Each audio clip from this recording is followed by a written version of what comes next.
দিনের পর রাত, রাতের পর দিন, সময় খুব দ্রুত চলে যায়, তাই না? হ্যালো এভরিওয়ান, আসসালামু আলাইকুম। যে যেখান থেকে আমার এই ভিডিওটি দেখছেন, আশা করি সবাই ভালো আছেন।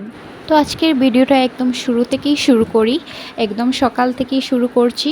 ঘুম থেকে উঠে খালি পেটে আমি এই অ্যাপেল সিডার ভিনেগারটা বানিয়ে নিই হালকা কুসুম গরম পানির মধ্যে। তো এটা খেয়ে আমি প্রায় আধা ঘন্টার মতো খালি পেটে থাকি, তারপর আমি নাস্তাটা করি। তো এটা বানিয়ে নিচ্ছি, এটা খাওয়ার পর আধা ঘন্টা পর আমি নাস্তা করব, দেন আমি আর আম্মু মিলে চলে যাব বাইরে।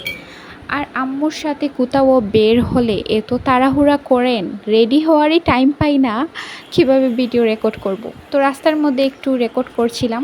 আর হ্যাঁ, বলাই হয়নি কোথায় যাচ্ছি।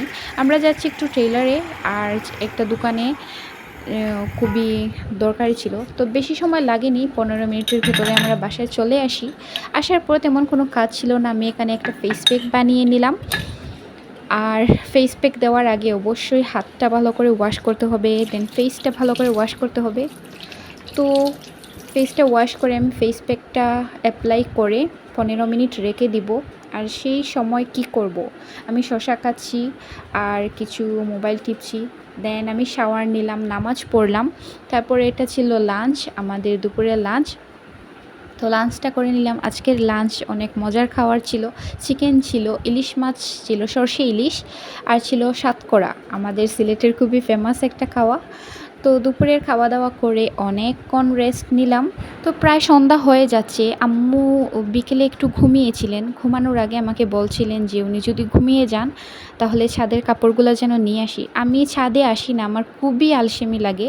অনেক দিন পর ছাদে আসলাম কাপড় নেওয়ার জন্য। তো শুকনা কাপড়গুলো নিয়ে বাসায় চলে যাচ্ছি। অনেক দিন পর ছাদে উঠলাম আজ, ভালোই লাগছিল। বাট আমার ছাদে আসতে খুব আলসেমি লাগে, ভালো লাগে না। তো শুকনো কাপড়গুলো নিয়ে তাড়াতাড়ি বাসায় চলে আসলাম। বাসায় আসার পরই মাগরিবের আজান দিয়ে দিল। তারপর আমি নামাজটা পড়ে নিলাম। নামাজ শেষে আমার ছোটো বোনকে একটু হেল্প করলাম, ও আমাকে ডাকছিল ওর প্রজেক্টে যেন হেল্প করি। তো হেল্প করলাম, এখানে অনেক সময় লেগে গিয়েছিল, প্রায় 8টা হয়ে গিয়েছিল। তো 8টা হয়ে যাওয়ার পর প্রথমেই আমি ওর জন্য জেরিনের স্কুলের জন্য সকালের জন্য টিফিনটা বানিয়ে নিলাম। তারপর আমার ডিনারের জন্য রুটি বানিয়ে নিলাম। আমি 2টা খাবো আর ও 1টা খাবে, জেরিন। তো ডিনারটা আমি 8:30টার ভেতরে করা ট্রাই করি। তো ডিনারটা করে নিলাম। ডিনার শেষ করে আমি নামাজ পড়লাম। নামাজ পড়ে কিছুক্ষণ পর রেডি হয়ে আমি চলে যাচ্ছি নাইট ওয়াকে। আমি রাতে খাওয়া দাওয়ার পর হাঁটি, 40 থেকে 1 ঘন্টার মতন হাঁটি। তো আজকের ভিডিওটা এই পর্যন্তই। Thanks for watching. আসসালামু আলাইকুম এভরিওয়ান।